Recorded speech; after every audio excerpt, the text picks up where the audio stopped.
Okay, just doing a short announcement to say some thank yous because we had someone ask if they received a donation from PayPal. And like I said, the last 14 days, I barely looked at anything. I don't know who sent what. So I'm going to go over what I have and thank everybody. If your name is on this, then rest assured I got it. So let me bring up the names.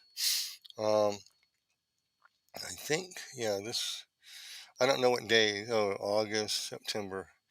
Okay. I have one from Troy Shank, Schank. Then Laura Schneider. Okay. I have one from Earl Gates. I also have Karen Barrow. That might be you that you were sent some money. Make sure that I got it. Karen, Karin Barrow. Yes, I received that August 30th. Denise Gray, August 30th. Ken Andrews. Um, Looks like I got two from Ken Andrews. Thank you, Ken Andrews. Lloydell Miller, Jennifer Trammell, Sonia. I got one from Sonia.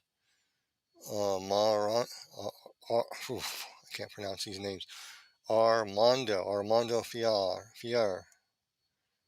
Um, got one on August 26th. Bruce Grove, Martin Field, Deborah Mad, Deborah Mathers. I think that's August 23rd. Tracy Lipton, August 23rd. John Mercer, August 20th. Deborah Green was August 16th. And Tracy Lipman, so forth. And I don't know, I'm going back only to August 14th. Bonnie Payne. Some of you are regular supporters, but those are the names. If I mentioned your name, those are what I've gotten. So the most recent were Troy Schank, Schan Shank, and Laura Schneider, and Earl Gates on the third, second, first. Then Karen Barrows on the, what day is that? August 30th. And Deborah Mathers on August 23rd. So I want to thank you all for all that. I wasn't aware that people donated. I know they did. I saw the PayPal marker on my phone, but I just did not look. So I understand 14 days ago, my wife passed away, and I haven't really looked too much at the internet. I have been off. I mean, I look to keep up on my own email, but not on anything else. Going to check the PayPal account and see what's there and who sent what. So I just want to shout out and thank you all for supporting me through PayPal. Some of you are very generous. In fact, everybody's generous. And I'm actually shocked at some of the donations I received. I wasn't aware of them. And again, I forgot. I probably slipped through the crack to give you all a thank you notification. And I apologize for that. And try to do better next time. My wife was on that all the time. Send a thank you out. I've been doing that, but sometimes things happen and I get busy, getting ready for my wife's birthday and getting all that before she on the 18th, and we're gone on the 18th and the 19th, and got back on the 19th and the 20th. We're getting established here, and then she passed away that evening, and then I guess I revived her through the CPR, and then from an EMTs lost her, brought her back on the side of a hill, and then went off. Um, it's not a way. It's really not a way to see your wife go. And I immediately start telling people what happened because I don't want trauma to settle in. I learned this from when I worked the sheriff's department.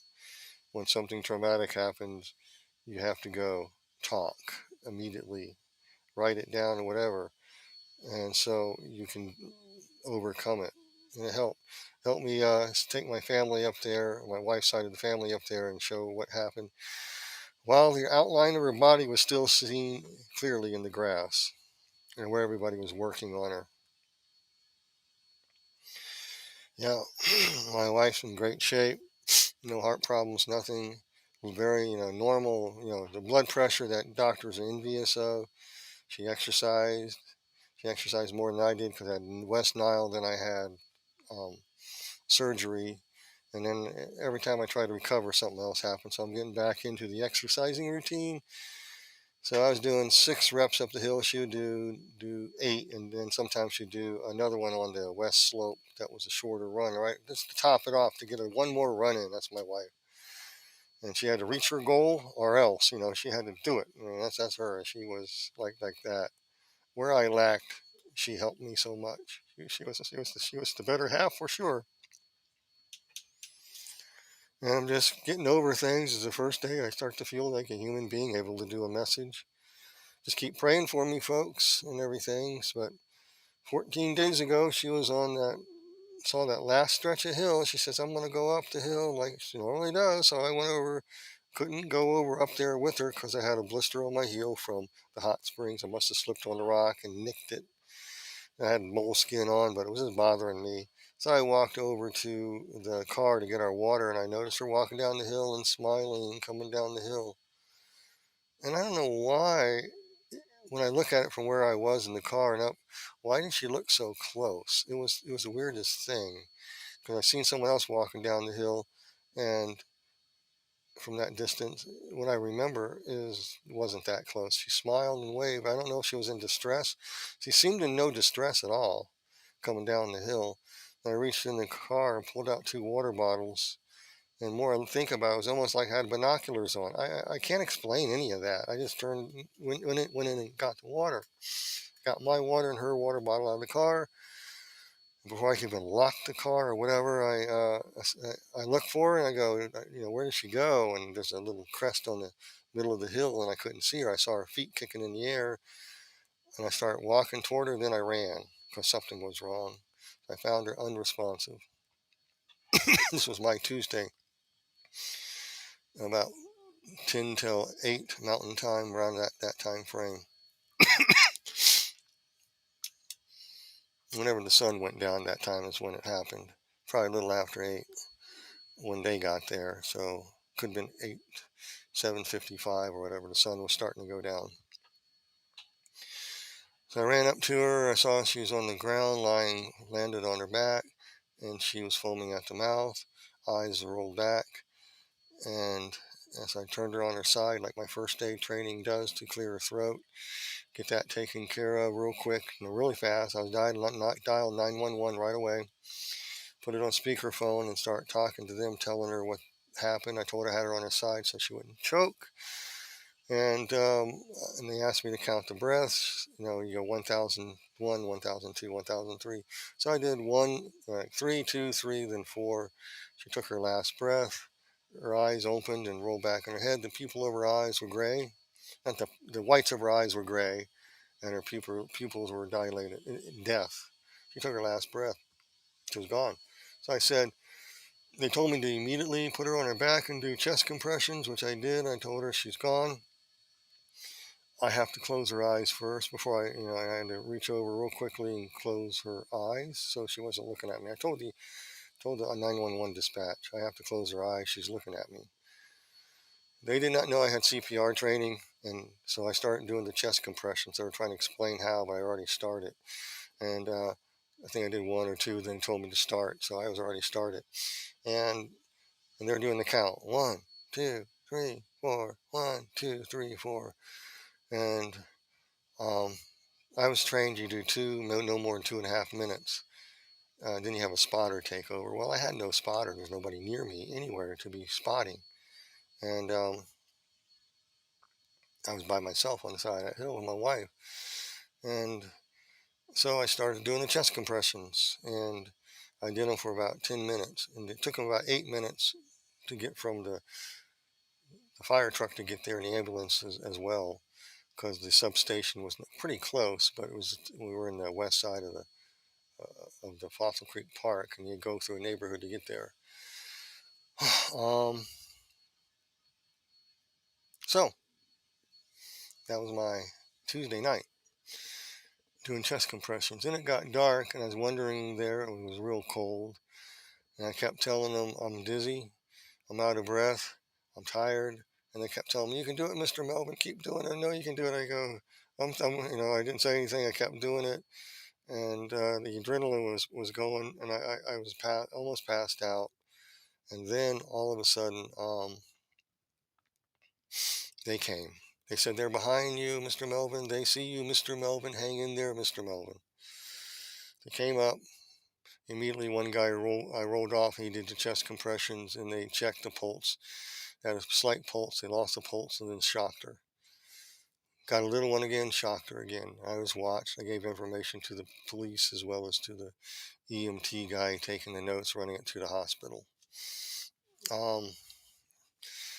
And they were talking from the hospital's ER to what's going on and vital signs, all that. Asked me questions, and no history of heart disease. She was in good health, and they put the heart monitor, and just watched her being treated. I'm not sure how long. They could have been 30 minutes, 40 minutes working on her. Couldn't get her stabilized. Finally stabilized her, put her on a gurney.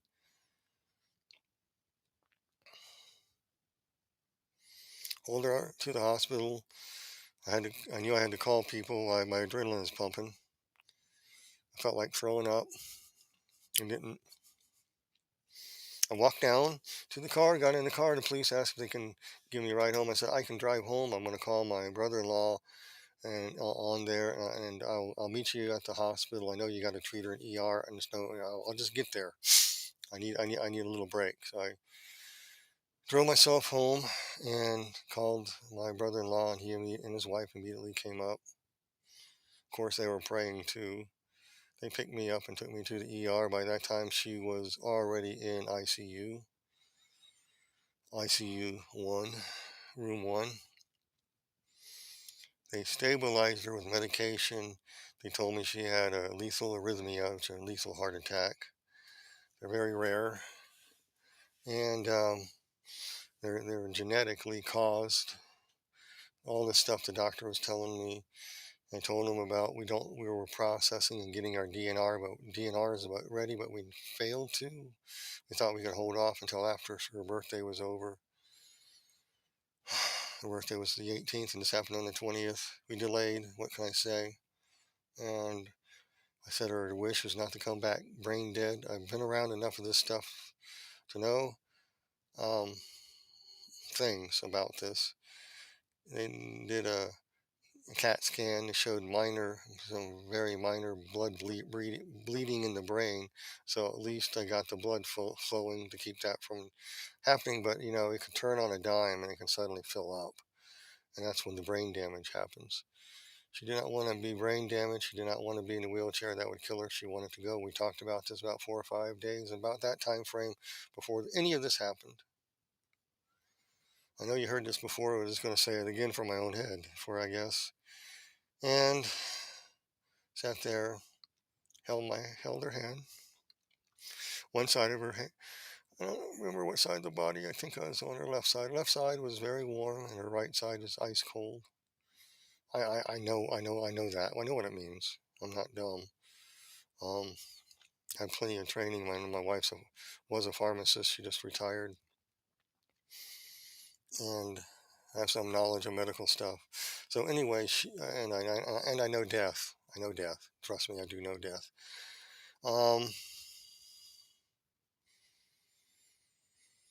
I knew she had a slim chance to none to recover, and they said, "Okay, I'll honor her DNR request because if I don't, I have to do this massive surgery, put a pacemaker in, but she will not survive the surgery. I've done this too many times." That's what he told me. I said, and I signed the papers. And so they put her on hospice care and all that. Shortly, and it took a little while, 12 or 14 hours later. And this is common with a certain malady that started around 2020 that you can't talk about. It's that imaginary thing that nobody can mention. Um, Causes this type of thing. That's why you see people drop We did not get the pinprick in the thumbnail, anything like that. But it happens to people who did not as well, but not in a very large scale. And so that happened to her.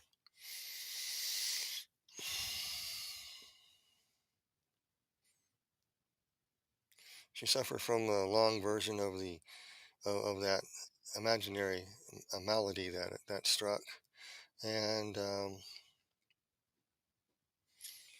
but nothing to indicate anything with the heart.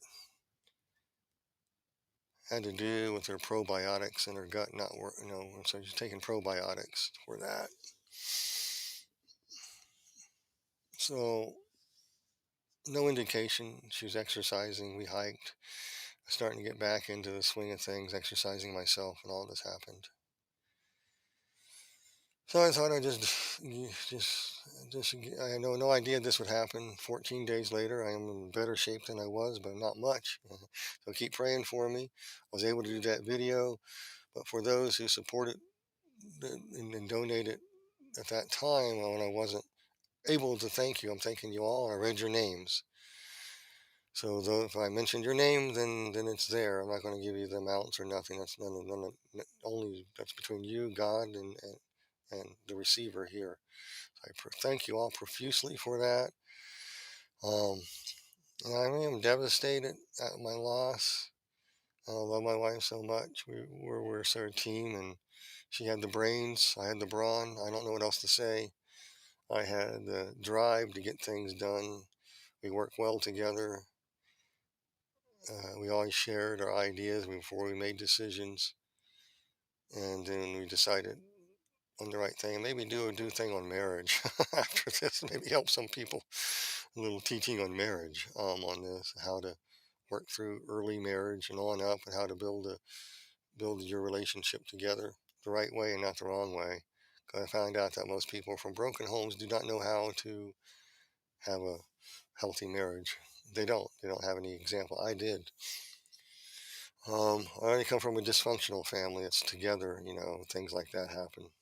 I think every family's dysfunctional in some way. My family definitely wasn't normal by a long shot, but they weren't basket cases either. Um, so yeah, sit in shock. I just tell people what happened because I had to remember. Um, I had to tell people right away. Even took people there to see the place. The first time I took my friend Dave Middleton early in the morning on Monday morning there, he or Sunday morning, whatever morning that was, I can't remember. My brain. It's a Sunday morning, yeah. Before I took the family, I was a basket case, yes, and I saw the outline. It freaked me out, and I had to look. I had to go there. I had to look. I knew I did. Um, Most people don't know that in my career path, about the time I started college, I was a freshman. I had to have a job, so I got a job in a hospital, and part of my job was cleaning the morgue. I cleaned the morgue. I had to work around a lot of death. I had to clean the instruments. I couldn't eat ketchup uh, for about a year afterwards, or eat chicken. I won't explain why, because there's one old boy they brought out of out of a reservoir, and they named him Michelin Man. Oh, crawdads were on crawling on the floor.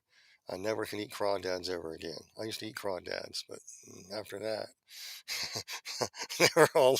Oh, yeah, I'm sorry. I'll gross you out crawling on the floor. But anyway, so that's why I say a lot of death. I think the most difficult was seeing the infants getting ready for their autopsies. That was always hard. That was traumatizing to see that. So I learned to talk about this stuff, and I got to know at that time the county coroner too.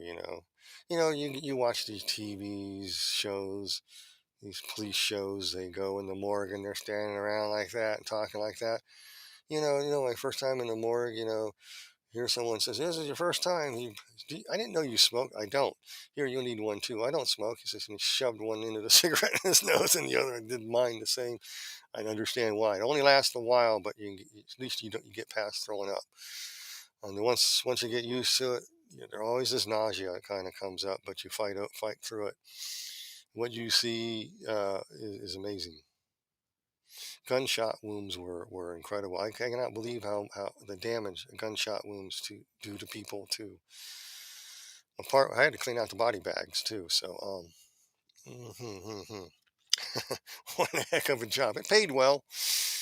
Yeah, so that's why I say I saw a lot of death. I don't like it. I don't like the smell, and and some of it triggered memories of hell. The smell and the sights from the dead too.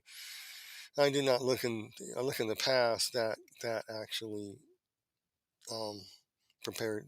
You know, got rid of some post traumatic stress too. Working in the morgue too, the smell. I'm talking about smell and the taste of death that hell had. It was much more intense than the morgue. So yeah, that's what I did. Most people don't know that while I was a freshman in college. Actually, I had to do pre-ex. I call pre-ex to get up to freshman level. So I was in a community college getting uh, basic algebra, so I can get college algebra taken out of the way and all that, so I can get into college, go get my classes done, and get some zero, the 101 classes done, so I can kind of get ahead when I go in and take the other classes that are involved. Yeah, that's what I did, and I won't gross you out. I start talking about that stuff because I worked in the coroner, and we used to joke about this stuff. We had to keep our sanity, so I understand that. And out of respect, I'm not going to say his name. He's long gone and he's retired. But yeah. But anyway, yeah. The only thing that really bothered me, and I already told you the one, two things that did. But yeah, with that, I never looked at how God prepares you and for such be able to handle doing CPR on your wife. The thing that really hurt me the most, that hurts the most, is see her leave her body. I know her spirit left. I said she's not there, and I thought I could stop doing anything, and they told me to immediately do compressions, and I had to close her eyes. That was the hardest thing because that's my wife. I held her hand just before that, walking down the other side of the hill. Gave her a good old hug in the morning. Love hugging her. So I love to grab her from behind and give her a hug. Stop that! She loved it. Don't worry. Always telling me how warm I was, and then and here's my feet. Warm my hands, please. Man, it's too hot tonight. You are roasting hot. Don't touch me. It's a hot summer night. It's like I won't those memories I keep personal. And then the next night she wasn't there. She's in ICU room 1.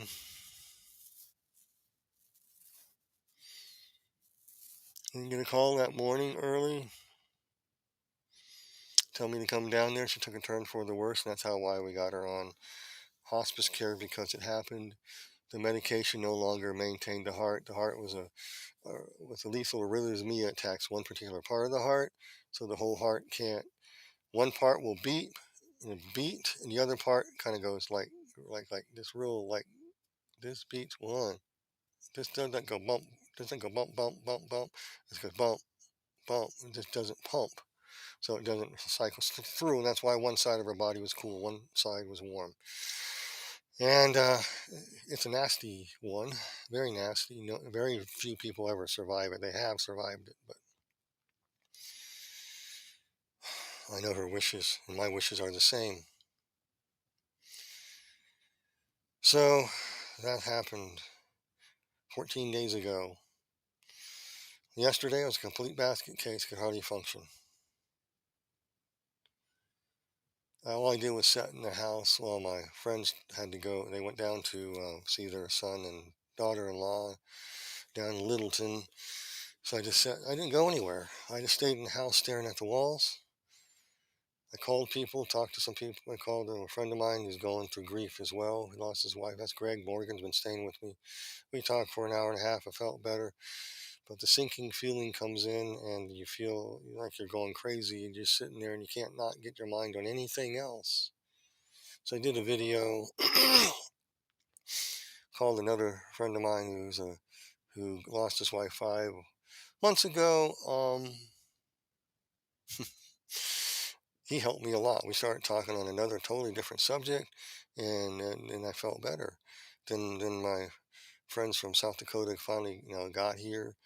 I was feeling quite sad. Then I thought I could go to sleep. I watched a silly movie, Wild Wild West, more Wild Wild West, old movie. I actually lived in Tucson right around the time that was filmed, so I was in old Tucson where it was filmed. And I went in the saloon that it was filmed in. I went on set where the set was like the saloon. And I went on set where they had the circus tents and the cage and all that was there. We had no idea what we're looking at, but when I saw the movie released back in the 1980s, I go, wow, I was there. I saw the set because nobody was there that day. They were filming, I think, in Los Angeles and at the other studios. So, I saw with the Wild Wild West train. It was there. Saw the train station all reshaped and modeled, and a lot of movies were filmed there. So I watched that movie and laughed because it's kind of silly. And then I tried to sleep. I was falling asleep, drifting off, and thought I could sleep that night. No, and finally I did. Woke up, and I know people were praying for me. I thank you. It helped. And all of a sudden, the Lord spoke to my heart and said, "Start doing videos." And I was going to do another one. He said, "Do Laodicea." And I blew it because I got the wrong. I copied the same slide 3 times. Sorry. I mean, I don't know how I did that, but I did. So anyway, I'll re-edit that, send it off. I'll probably do this and send this to the Daily Renegade to let them know what happened as well. So you guys be blessed in Jesus' name, and God bless you all.